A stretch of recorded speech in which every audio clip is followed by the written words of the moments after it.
20 years that I've worked in public service, as first a community organizer, then as a civil rights attorney, a state senator, and now as a United States Senator. Providing health care to people who didn't have it, providing tax cuts to people who needed it, dealing with early childhood education, dealing with issues like nuclear proliferation.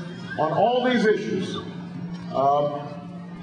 what I've always believed in is that government from the bottom up works best, and that I'm accountable to you. And so, even though I've got a whole bunch of ideas about how to improve this country, and I'm confident in my ability to lead this country, ultimately, how successful we are in changing this country is going to depend on you.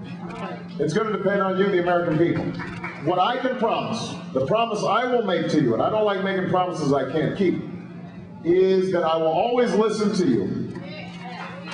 I will listen to you even when we disagree. And we'll disagree sometime, but we can disagree without being disagreeable. I will always tell you what I think. I will always tell you where I stand. I will be honest with you about the challenges we face as a nation. And some of these challenges are going to be big ones. We're not going to solve energy independence overnight.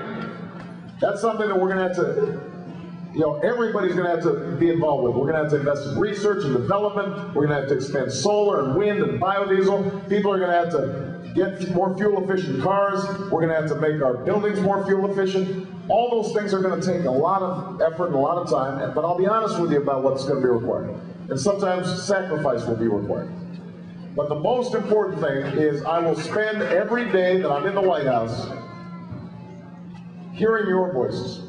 Hearing the voices of the single mom who, like my mom, had to work and go to school and is trying to raise their kids at the same time.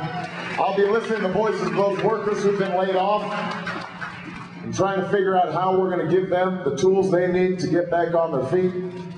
I will be listening to those kids who are being left behind in our school system, because I know what it's like to sometimes feel left behind. We'll get you there. I will be thinking about you the entire time I'm in the White House.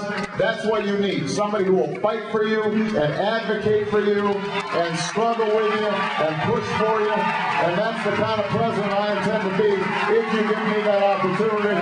Thank you very much, Albany. I appreciate it.